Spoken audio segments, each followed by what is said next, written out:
Hindi cinema में 60 से 80 के दशकों में जो अभिनेत्रियां बॉलीवुड में रहीं, शायद ही आज उनका कोई सानी हो। इन्हीं अभिनेत्रियों में एक ऐसी अभिनेत्री भी थी जिन्होंने अपनी आंखों से लोगों को दीवाना बनाया, लेकिन उनकी जिंदगी में कई उतार चढ़ाव भी रहे। उनका फिल्मी सफर भी संघर्ष भरा रहा। उन्होंने कई बड़ी फिल्मों में काम करने से पहले बी ग्रेड फिल्मों में भी काम किया। उस दौर में उन्होंने ऐसे सीन दिए जिन्हें उस दौर में देना बड़ा ही मुश्किल काम था। आज हम बात करेंगे रीना रॉय के बारे में। रीना रॉय का जन्म 7 जनवरी 1957 में महाराष्ट्र के मुंबई शहर में हुआ था।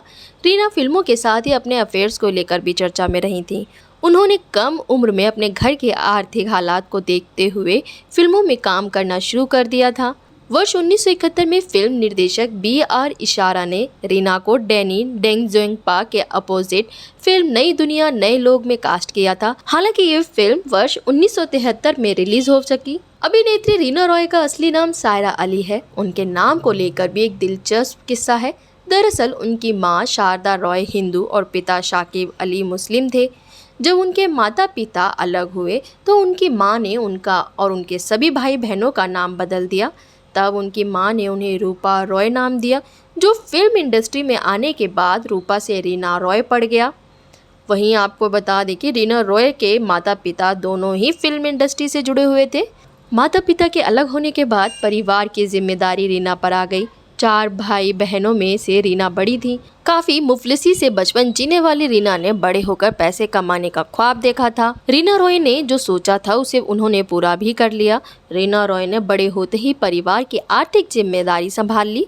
इसके लिए भी रीना का सफर आसान नहीं था। परिवार का पेट पालने के लिए रीना क्लब में डांस करती थी। B.R. इशारा ने रीना रॉय को एक मौका दिया था। उनके फिल्मों में इंटीमेट सीन थे। ऐसे में रीना रॉय इंटीमेट सीन्स करने के लिए तैयार हो गई थी। इस फिल्म को करने के लिए भी कोई भी हीरोइन तैयार नहीं थी। फिल्म ज़रूर रिलीज हुई और हिट भी हो गई। इस फिल्म को दर्शकों ने काफ़ी ज़्यादा पसंद किया था। उस दौर में अभिनेत्री रीना रॉय का मुकाबला हेमा मालिनी, परवीन बॉबी, रेखा, जीनत अमान जैसी पॉपुलर अभिनेत्रियों संग था। ऐसे में रीना के लिए फिल्म इंडस्ट्री में एक मुकाम पाना बड़ा ही चुनौतीपूर्ण था। डेब्यू फिल्म के बाद उन्होंने कई फिल्में की, मगर उन्हें असल पहचान कालीचरण और नागिन से मिली, जो वर्ष 1976 में रिलीज हुई थी। ये उनके दिलकश अभिनय के ही देन थी कि फिल्म इंडस्ट्री में रीना बिना गॉडफादर के अपना एक सफल मुकाम पाने में कामयाब रही।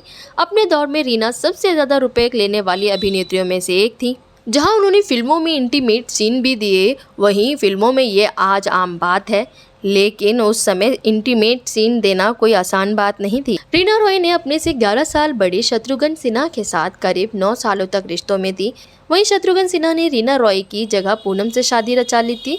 वहीं अंत में रीना रॉय ने भी पाकिस्तानी क्रिकेटर मोहसिन खान से शादी रचाई थी। वहीं उनकी शादी लंबे समय तक नहीं चली। शादी के 9 साल बाद दोनों ने तलाक ले लिया। रीना रॉय और शत्रुघ्न सिन्हा 7 साल रिलेशनशिप में रहे। उनकी पहली मुलाकात फिल्म 1972 मिलाप के सेट पर हुई, लेकिन फिल्म कालीचरण के दौरान दोनों एक दूसरे के करीब आ गए। 7 साल के लंबे अफेयर के बावजूद शत्रुघ्न ने पूनम मीरचंदानी से शादी कर ली। एक नामी मैगजीन को दिए इंटरव्यू में शत्रुघ्न ने ये बात स्वीकार की है कि उनका और रीना का रिश्ता रहा है। शत्रुघ्न ने कहा, रीना के साथ मेरा रिश्ता पर्सनल रहा है। लोग कहते हैं कि शादी के बाद मेरी भावनाएं रीना के लिए चेंज हो गई, लेकिन दरअसल ये बढ़ गई। मैं खुश नसीब हूँ कि रीना ने अपनी ज़िंदगी के 7 साल मुझे दिए। कुछ समय बाद रीना भी आगे बढ़ी और उन्होंने पाकिस्तानी क्रिकेटर मोहसिन खान से शादी की और सब कुछ छोड़कर पाकिस्तान चली गई। हालांकि शादी लंबे समय तक नहीं चल पाई। इस नाकामयाब शादी ने लगभग सारा करियर ख़त्म कर दिया था। उनकी एक बेटी भी है, सनम, जिसकी कस्टडी उन्हें नहीं मिली। इसके बाद रीना ने फिल्मों में वापसी करने की कोशिश की, लेकिन कामयाब नहीं हो पाई। आखिरी बार उन्हें अभिषेक और करीना की साल 2002 में आई फिल्म रिफ्यूजी में देखा गया था। इसी तरह की खबरों के लिए बने रहें हमारे साथ। चैनल को सब्सक्राइब करना ना भूलें। बुलंद भारत।